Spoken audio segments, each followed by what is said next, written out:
The views and opinions expressed in this program are those of the participants and do not necessarily reflect the views of Bronxnet or the program underwriters.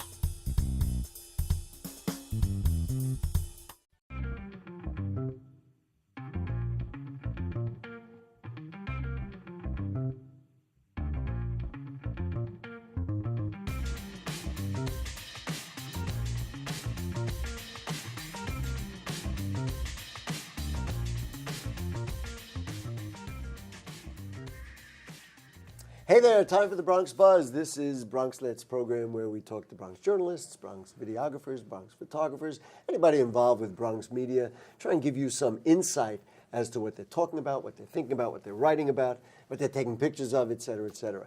And this evening we have a great show, much like we did, I think it was last week, where we have a veteran editor and reporter, as well as a younger reporter and a new reporter. So we'll get both ends of the spectrum. We will start with my longtime friend, David Cruz, editor of the Norwood News. Nice to have you with us, sir. Thank you, Guy. I guess we're going to start with the celebration, and we're going to give you a little bit of applause. The Norwood News won some awards from the New York Press Association. That's right. Well, Do tell. Well, we won 8. We won 8 awards. Yeah, and they varied. It was a coverage of local government, an investigative reporting award that we had gotten. We had gotten feature story, feature photo, and crime story that we've submitted, and it was a good year. It was actually most that we've ever received. The most was this year? Yeah, during my time. Congratulations. Yeah. Listen, you know I love the Norwood News, well-deserved. When you complete a story, and I'm going to ask you some specifics, but when you complete a story or submit a story, whether it's by you or one of your writers, are you aware of it? Do you say to yourself, this one's going to win an award? Or is it really after the fact, you say, yeah, maybe we'll throw this one in there? Yeah, it's more just like maybe we'll throw this one in there. Just given the fact that, we're not necessarily writing to win awards here, but, if there's something that we thought we really worked harder, we went above and beyond than like just your standard, news gathering type of story, then we'll just, we'll run with it. Give me a sample of one of the ones that you're particularly proud of. Well, it was a second place award that we had gotten for feature story. This one was focusing on the relationship between mental health and living conditions. And it was in the backdrop of this NYCHA building where people were saying that, the quality of their home has caused severe depression in some. And they just don't want to be home. They really just, a home's a place to be comfortable, relaxing, but it's anything but for some of the tenants over in Bailey houses in Kingsbridge. You wrote it? Yeah. Congratulations on that.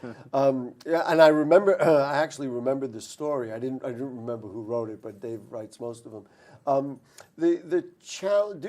Let's put it this way, and I asked Michael Hinman at the Riverdale Press the same thing last week, and they won some awards as well. Do you start out and say, this could be an award-winning story when you approach it, or do you just approach every day like whatever, and then, gee, that one turned out well? Right. It's really it's the latter. It's the latter, definitely. In this case, I was following Bailey houses for a while, and so I just wanted to keep that story active, and that was what I came up with. These are community journalism awards? Right. Although the other two that I wanted to mention was... Yes, mention away before I ask you my next question. The other one is from the Deadline Club. Deadline Club it's open to every news outlet in the city, and we had gotten a finalist award, although they'll make the announcement formally in May, for reporting from a newspaper with a circulation under 100,000. So we're competing with the Asbury Park Press in New Jersey and the Journal News, a story that I had submitted on housing issues, the complexity of housing issues in New York City for the Bronx anyway. I want to get on to some specifics, and there's one very interesting political story I want to get onto, but I characterize the challenges in community journalism. What really, makes it tougher, makes it difficult? I know you, in your mind, you want to write as if you're writing for the New York Times. You want to always write, great material. What other challenges maybe that you face or community journalism faces that, you don't get if you are writing for the Times? Well, I can tell you that community journalism is a little bit tough, just given the fact that we have very few resources. So, as you mentioned before, I'm pretty much writing the bulk of the news of the newspaper, and I do have interns. I have freelancers, but even though you may not see my name in these stories, sometimes, in some cases, there's a lot of heavy editing that I have to do. So it's at some point, it's almost as if I'm rewriting the story, and then just to kind of just keep up, I'll just, it's not like I'm just writing in the office and then calling it a day. I'll be writing at home. I'll pretty much be, if you were to put a number on it, I'm working 15, 16 hours just to keep up. We're not counting hours, Dave, but I know you do. And, a lot of times I call Dave late and he's like, I'm kind of working. And let's just talk about staff. Now, the Norwood News has always had a great educational program for journalists. You have a youth corner and all that kind of stuff. Just talk to me about some of the other writers or staff that you have, some of whom, of course, we've had on the program. Well, we definitely have a good rotating crew. It happens almost we pretty much follow, there's 3 rotations. There's a spring, there's a fall, there's a winter, spring, and then there's a summer. And we definitely have a rotation of interns. They all come with very varying strengths. Some are really good and they really want to stick with it. Some, essentially come in to sort of just see whether or not this is for them. And so, my job is to sort of cultivate them, kind of understand where it is that they want to go, and sort of lead them there. And what really is remarkable, so in addition to being a journalist, in addition to being a reporter and an editor, you have to be a mentor and a teacher. Congratulations for all that you do. Now we're going to get into David Cruz as journalist. David put out a political story just the other day. Now, it's actually not on the website yet, but it's out there in social media, whatever, about Andy Cohen. It's in the website. Oh, it is on the Yeah. website. I thought you told me, it wasn't in the paper. It wasn't in the paper. Okay, it's on the website. About Councilmember Andy Cohen thinking that he might want to run for borough president. Talked about that kind of discovery, and let's talk a little bit about who might run for borough president along with or against Councilmember Cohen. I learned that just through a Bronx political source who told me that he was essentially exploring the idea. And so I called him up, but also the fact that his Twitter account seems to show him in different portions of the Bronx, which is something that was extremely uncommon for him to do. Because he would stay in his district Right, normally. he would stick around in his district, but as of late, he's been in the South Bronx, he's been in the West Bronx, he's been popping up all over the place. That had me thinking that maybe there was something going on over there. So I just, I placed a call. And he was open about it. He said that I'm thinking about it because he's sort of midway into his second term, and so he really wants to term limited out. Correct. Yeah. So a number of names have been thrown out, whether it be Marcos Crespo, who was considering it. I think your story mentioned Vanessa Gibson. Anybody being term limited out of a city council seat, logically, I guess, would consider it, especially if they felt that the state seat, an assembly seat, was really occupied by somebody who's likely to get reelected. Right, and even Councilman Cohen alluded to that. He said that the New York City Public Advocates race recently had 17 candidates. He can't imagine that he can imagine there'll be just as many candidates looking. 17? Not that many. Goodness gracious! Do I got to moderate another debate of that size? That was not easy to do, folks. It'll definitely be more than 5 because I already spoke with. Let's run them down. Councilwoman Vanessa Gibson said she's exploring a run. Councilman Fernando Cabrera has been thinking about it as well. You have Andy Cohen. You have Andy Cohen, then you have Assemblyman Marcos Crespo, and then of course a couple other unknowns who have People have said they would. David, are you prepared to announce your candidacy? No, probably not. No. As much as we would all vote for you. Well, it's going to be interesting. I mean, it's going to take a little while to develop. Of course, there's fundraising. You got to measure your appeal. You got to see how well you understand issues.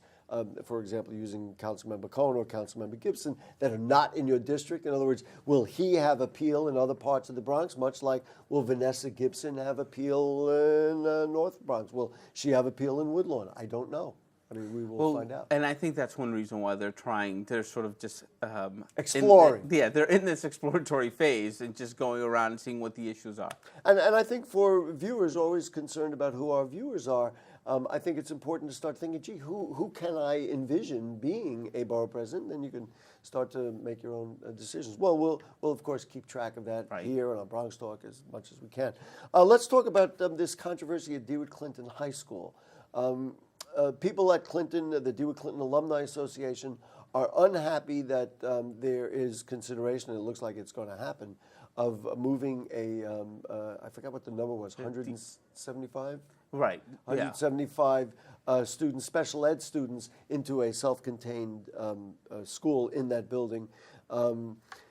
What are your thoughts? To me, the question is space. Do they really have the space? People, the schools say no. The Alumni Association says no, but others say there is space. Well, right. The Department of Education is saying that the building itself is 77% utilized right now, meaning that 23% more can be utilized. And so their plan is to co-locate, that's their term, co-locate a D75 school within the campus.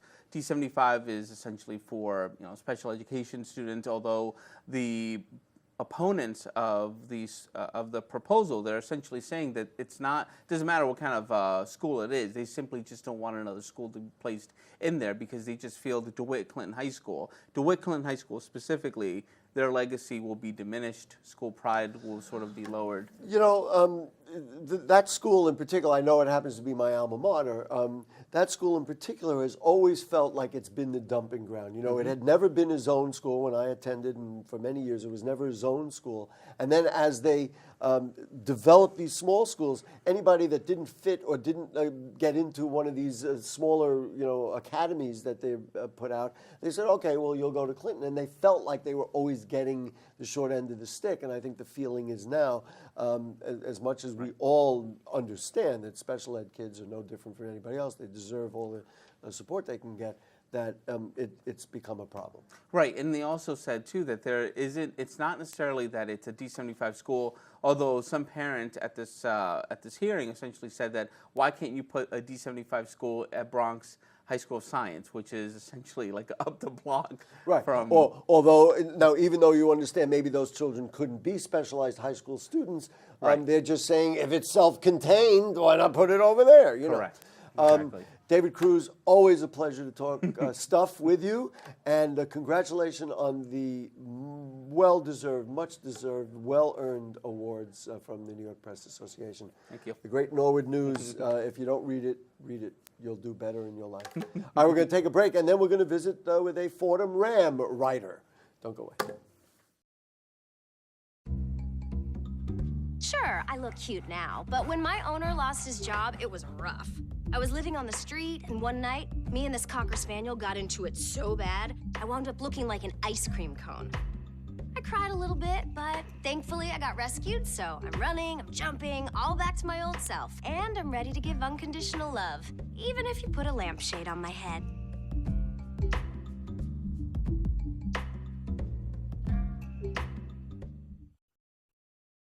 It's not always easy being a dad. Do you have panda asthma too? Does that run in the family? This is the home of the most priceless kung fu artifacts. But when you make an effort, Dad, we're not supposed to touch anything. Oh, sorry. Go along, son. it's always worth it. Whoa! Master! The smallest moments can have the biggest impact on a child's life. Take time to be a dad today. I am gonna get you. I'm gonna get you. Call 877-4DAD-411 or visit fatherhood.gov to learn more. You know what, guys? There's a lot of tree branches and dry brush over here. We should probably move the bonfire over there.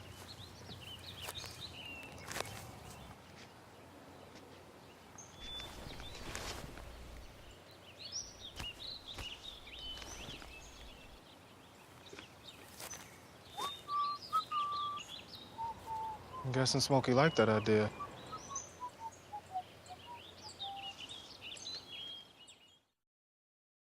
Hey, it's Ava, and this is Tess from Vivo's Do It Yourselfie, where we recreate the hottest looks from today's biggest music videos. After cleaning out our closet, we have a lot of clothes we don't wear anymore.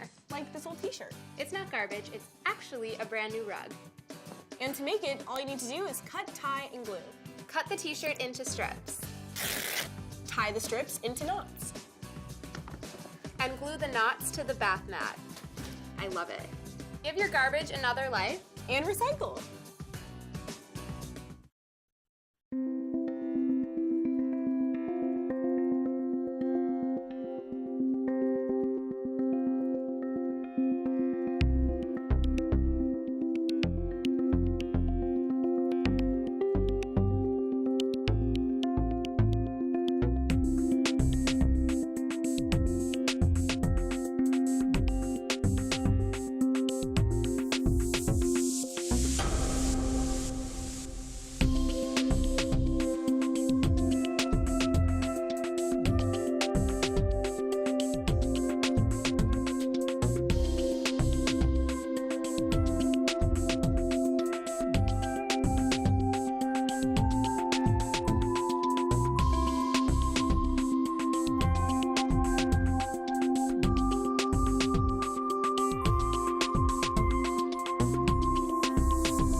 Okay, back with you on the Bronx Buzz. And drum roll, please, ladies and gentlemen. Katherine Leonard from the Fordham Ram is here. And nice to have you with us, Katherine. Thank you. It's a pleasure. The Fordham Ram is Fordham University's newspaper. How often do they put out editions? Every week. Every week.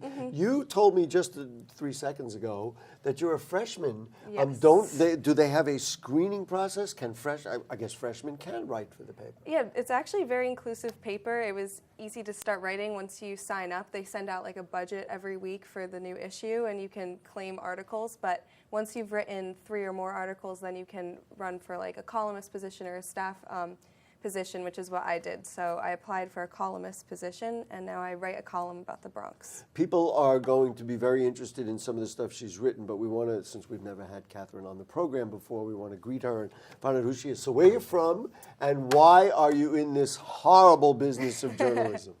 I'm from New Jersey in Bergen County, so right over the bridge, and I've just always loved writing ever since I was young. I started mainly in high school. Once I became more politically aware, I would say, I started getting really inspired to write like editorial pieces, and I didn't have a school newspaper in high school, so I'd just send them out independently. And then I was excited once I went to a school that had a newspaper that was well known and had a good reputation. I was excited to write for it. So I'm really looking forward to continuing to pursue journalism.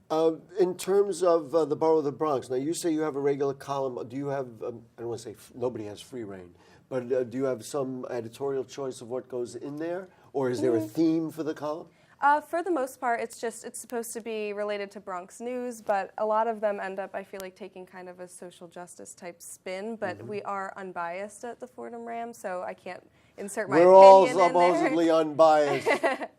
Yeah, so I have to try to, Well, that's good. steer the I mean, middle. that's certainly worthwhile. You've been moving around the Bronx a little bit? Oh yeah, so I absolutely love the Bronx. I fell in love with it within my first week on campus. They took me the first weekend that I was there. They took us to the Bronx night market, which I actually remember that, and I remember seeing the freshmen coming in. I guess you were one of the many freshmen who had come through. Yeah, and I loved it, and I knew like at that moment that I was where I was meant to be. What is it about either that event or the borough of the Bronx that really inspires you so? I would say just the diversity, the people there. I love it. I know a lot of people that come and stay in Fordham, they either kind of limit themselves and stay on campus, or they have this mindset of going to the city, but the Bronx is part of the city, and I think it has so much to offer, and I think a lot of people neglect to take advantage of that when they're here. You know what I always view, and obviously I've been covering them, you've been here a year, I've been doing this for a couple of decades, is that I always feel like it's undiscovered territory, that there's so much here that nobody knows about. This is why, of course, I do what I do. I guess you feel the same thing. Are there, aside from the Bronx Night Market, are there things or people or places that you have been to that have you say, oh, wow, look at this? I would say, well, one, if we're talking right outside Fordham, is Mangi Pasta, which is a brand new pasta place, and the owners are so great. It's all authentic Italian food, and as authentic, I think, as you can get from what I've seen. But also, I've looked into the Ghetto Gastro Collective, which is a really cool catering service, which I'm really interested in, and the cake pusher, that's what they call him. I believe his name is Tim Washington. Okay. And he has a cake business, and it's located by Yankee Stadium. And they call him the cake pusher because he uses scales that they would use for like measuring drugs or something. And so that's his funny nickname, but yeah. So he's the so I think cake that's pusher. so cool. I get it. And I will tell you, it's incredibly inspiring and enlightening to me to have somebody from out of town to be walking around our borough. There's a million things like that. It's endless. I've been inspired by the same things you're inspired by, and we do 52 shows, and I do it on 2 different shows, and there's always something to do in the Bronx. So I'm thrilled. Listen, I'm also was really interested that the story you wrote about, and the title was Fordham and University Heights Neighborhood See Effects of Gentrification. I thought it was fascinating to have that come out of the Fordham Ram, to see a responsible piece of journalism about a central Bronx issue come out of the Fordham Ram. Talk to me about the writing of that, what inspired that, what got you thinking about it, because it is a central issue in the borough of the Bronx. I definitely started thinking about it when I was looking at myself as a Fordham student and how Fordham kind of plays a role in this. And because, you know, the housing process is around this time of year and everyone starts talking about, you know, moving off campus. Oh, the housing process for a student? Yeah, Oh, for a 'cause student. we have housing processes all year long. Yeah, for choosing for like where you're going to live next year. So people start talking, oh, are you going to move off campus next year? And so I was curious, so I started looking into see like the rising house prices, because we've had these new buildings start to pop up that are clearly, it's clear who they're, you know, trying to market to get people to Where live there. specifically are we talking about? One building I've noticed is R2 Viale, so it's right on Arthur Ave, and it's like they're clearly marketing towards Fordham students. So I did some research and I found that just from 2000 to 2016, our rent prices have gone up from $900 to about $1,100, and the asking rent price, the median rent price, is $1,600. So they're anticipating You're already that pricing out a whole level of many Bronx. Yeah, exactly. And the Bronx already, the area around Fordham, 48% are rent burdened. So this is, you know, a big problem already, and as they continue to rise, it's going to be worse. When you talk to residents and people around, what did they say? They definitely saw the same effects. I talked to one student specifically who, it was interesting to talk to him because he lives off campus, but he's involved with a lot of coalitions in the Bronx that are anti-displacement, and that's what he wants to pursue a career in. And so he felt kind of hypocritical for living off campus, and he felt like he was taking the place of someone else, but also how kind of Fordham plays a role in it, because it is cheaper for Fordham students to move off campus. You know, I always think of these kinds of things when I talk to students, and we have, listen, the CUNY Journalism School, Hunter College has a journalism school. I mean, there are many students. It's always fascinating to me when somebody from out of town comes in, because you took a look at the Bronx, you analyzed something in front of you, and you came up with the same conclusion that many people in the Bronx. And I have to say, and I guess if you talk about, you know, telling the full story, there is value to building up, you know, impoverished communities and bringing new amenities in. You talk about, you know, a restaurant like that one. If we don't have any new restaurants in the Bronx or in building it up, the key, I guess, is to number one, get people jobs so they can afford new things, and two, of course, make sure that they're not priced out so that they have no place to go. Exactly. You wrote an editorial also about it. So Yes. let's talk about the writing of it and what your concerns were. That I guess that gave you the out to say what you think in terms of... Well, this is actually a good segue, because this editorial was about gentrification, which is the process that would combat gentrification, which is about investing from within and when a neighborhood becomes locally controlled.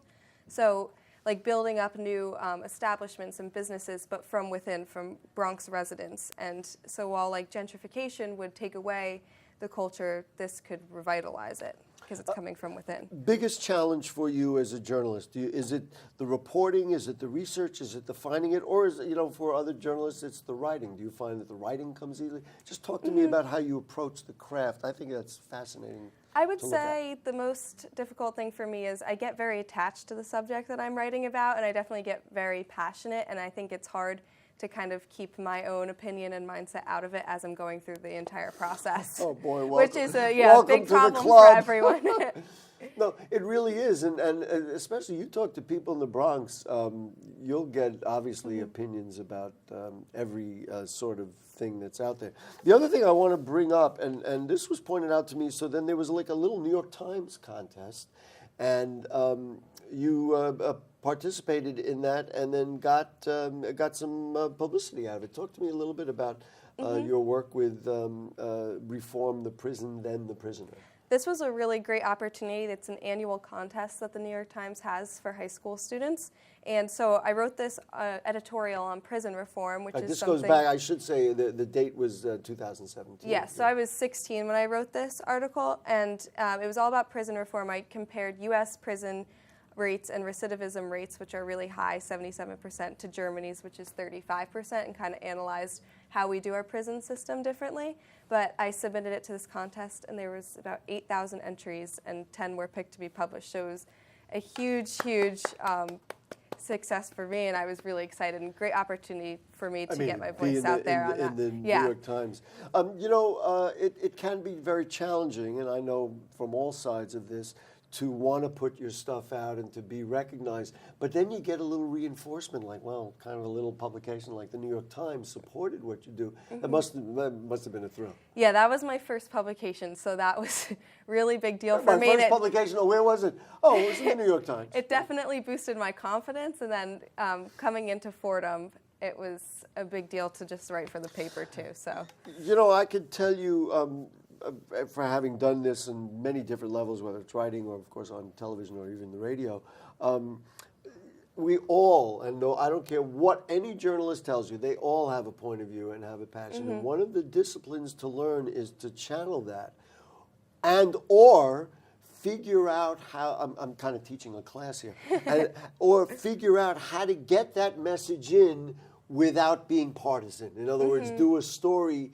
that tells that story if you tell it fairly. You know what I'm saying? Yeah. It's a big challenge. The other thing, I'm so gratified, and congratulations to our friends at Fordham University. You're getting a great education, boy. And the one thing that you are doing that other students don't always get, you've opened the doorways to get out of the gates of Fordham and look what's going on around you, and you've got 1.4 million people here. So what's next? What are you working on? What are you looking at? And I realize the school year's ending. We want to keep you working. We love having the stuff you're doing. yeah, so I think I only have room for one more article left, and I really want to focus on the opioid crisis going on, which is a huge issue right now in the Bronx, and kind of what's being done about that. And then going into next year, I want to do more articles focusing on gentrification, seeing what's changed as new reports come out, See stuff like what, that. what development we're Yeah. getting. You know, there are pockets of places where there is development that is not gentrifying. Listen, I know that this was your first appearance on the Bronx Buzz, but I also know this will not be your last. We are going to be so happy when you keep writing and come back and do more and more about the borough of the Bronx. Ladies and gentlemen, please stand. Applause for Katherine Leonard at Fordham University. so much. She'll be away for the summer, she told me, but she's coming back to the Bronx to do some writing in the fall. Thank you so much. Thank you. Okay, we are going to say goodnight, and we will see you next time on the Bronx Buzz. Don't forget, Monday night we'll be on Bronx Talk, and we're doing a show about measles. I had them. I'm assuming I can't get them, although now they're saying you can get them again. Who knows? Anyway, good night. See ya.